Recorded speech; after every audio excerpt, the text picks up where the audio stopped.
Joined now by Fatima Elsheikh. She has two brothers who are in Sudan right now. Fatima, thank you for being with us. Tell me a little bit about your brothers, how old they are, and why they were there. Hi, thank you for having me. My two brothers are 23 and 25 years old. Um, we were born and raised in this country, Bridgeport, Connecticut, our entire lives. This was their first time being back in Sudan in over a decade to visit a very sick relative, our uncle, and he unfortunately passed away within this time. But they were scheduled to come back April 17th, have their flights booked. And a day before they were coming back, the war broke out and the airport was seized and destroyed. So they were virtually stranded from the beginning. What are your brothers' names, Fatima? Yeah, Ahmed Musa is 25 years old. He's wearing the yellow shirt right there. And Musa Elsheikh is 23 years old.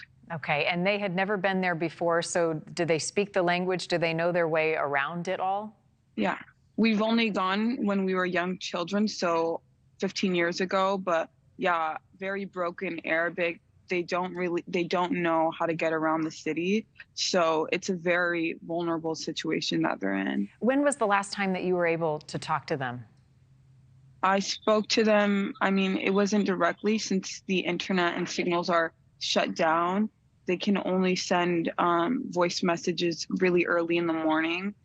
And that was 2 days ago. So I still don't know their current situation, if they're okay. But there's always a risk of getting hit by a missile. So they have to be really careful when trying to get signal from outside, even if that means opening a window. Fatima, this seemed to unravel really quickly, the violence. I mean, in the last week, all of a sudden, now the world's attention is on the situation there and the fighting. Did they have any indication leading up to their trip that there were dangers involved? There was no indications. It was very normal up until the morning of, I believe, April 15th is when they woke up to gunshots. They saw military tanks everywhere. And they realized what was happening. But no, it was very normal. There was U.S. presence in Khartoum, Sudan, the capital. As you've seen, they evacuated all the embassy workers. So even for them, there was no warning. Right. And the embassy evacuation happened also very quickly and just involved those workers. Had your brothers been given any information as to how the U.S. planned to help and assist them get out? There was no information given other than sheltering in place, which, you can only do for so long when they're telling me that the walls are shaking and they're scared they're going to die at any minute. So, yeah, that's why we're trying to spread awareness and have action because it feels like they're being left stranded over there. So I know that you and other family members have turned to state lawmakers in Connecticut trying to get more attention to your brothers and also other Americans there. What's the status of those conversations and what are you hearing? Yeah, so our local Mayor Ganem, and our state Senator Richard Blumenthal have been incredibly helpful in trying to really pressure the State Department and just in general to create an action plan for U.S. citizens stranded there. There's thousands that are waiting to leave. But as of lately, with the 72-hour ceasefire, we're hoping that they can, come up with something really fast to help my brothers and many other Sudanese Americans in this situation. So you said it's been 2 days since you spoke with your brothers. In those communications, what are you telling them to give them hope and some light in what is, I'm sure, a very, very scary time for them?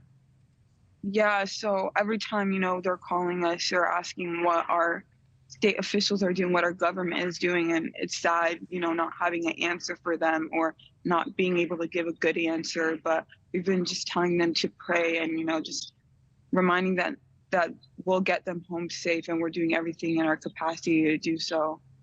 So at this point, you don't know exactly where they are? No. And they had been sheltering in place. How close to the capital city was that? Yeah, they're very close to the main area. So the presidential palace, the main buildings where they're kind of seizing power. So it's a very scary situation for them. But yeah. It also has to be a pretty scary situation for you. How are you holding up through all this? It's hard because, I have my life here, but I feel like I'm also there with them, hearing these messages and them telling me what they're seeing.